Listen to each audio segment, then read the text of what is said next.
Okay, so 16.3, this is our third video. We've just discovered a really big theorem for 16.3. We've been talking about vector fields, how they relate to the gradient vector, whether or not a vector field's conservative. We haven't really been able to solidify what that means necessarily, or how we're going to show it, or what we're going to do. And so we really just sort of had our breakthrough. If we can show this, right? And again, we have to have all of that vocabulary behind us because we want to make sure that we're looking at a vector field on an open, simply connected region D. And we'll see some examples, so we'll get an idea of what that means and really what's required of us to show that that's true. But if we can show this, that del P del Y is equal to del Q del X, then we'll be able to say it is in fact conservative.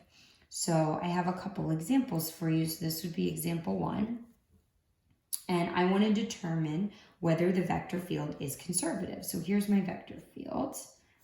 Okay, so I have my vector field here is x minus y, x minus 2. So as my vector field, I want to know, is it conservative? So is it conservative? Okay, so it's really easy for me to check this, right?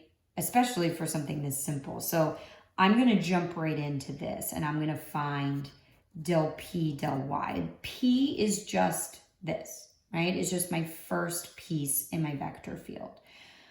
So I'm taking, right, P is x minus y, and I'm taking the derivative of that with respect to y. So what am I going to get? -1. Q is just this second part, x minus 2.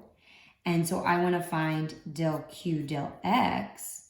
So what am I doing? I'm taking this derivative and deriving it with respect to x, and I get a +1. So is del P del Y equal to del Q del X? No. Therefore, F is not conservative.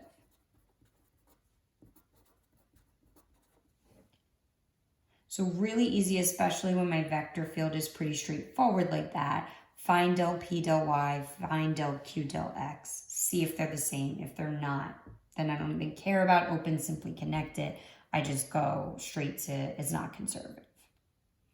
Let's take a look at one that's maybe a little bit more in depth. Okay. Okay. So example 2, I have my vector field 3 plus 2xy, comma, x squared minus 3y squared. And again, I want to know, is it conservative?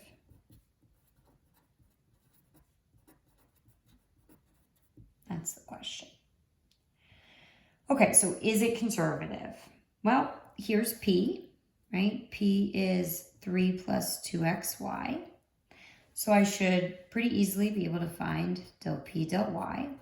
So I'm integrating, I'm deriving this with respect to y. So this just goes away. This 2x, remember, it's just a constant. These are partials. So my derivative with respect to y is just 2x. Q is the second part of my vector field here. And I want to find del Q del X. Deriving this with respect to x, so I get 2x. This part's just a constant, so it goes away. So they are equal. So del P del Y does equal del Q del X. So that part is taken care of. I got 2x for both of them. You want to be cautious that you don't just stop there. So that's not enough, right? Part of my theorem is that it also be a vector field that's on an open, simply connected region.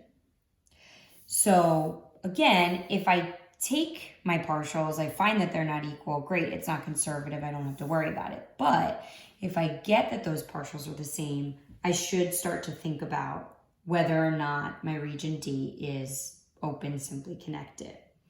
So if I think about the domain of my vector field,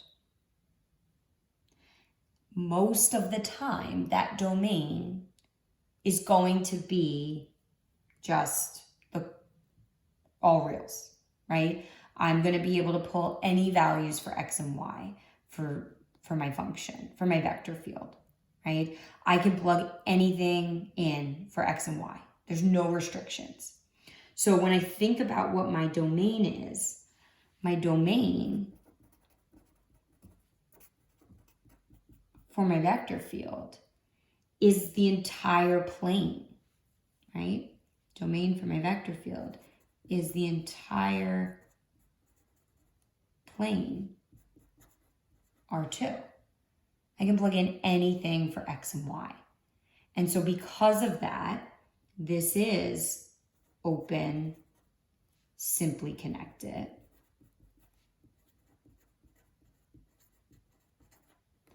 Therefore, F is conservative.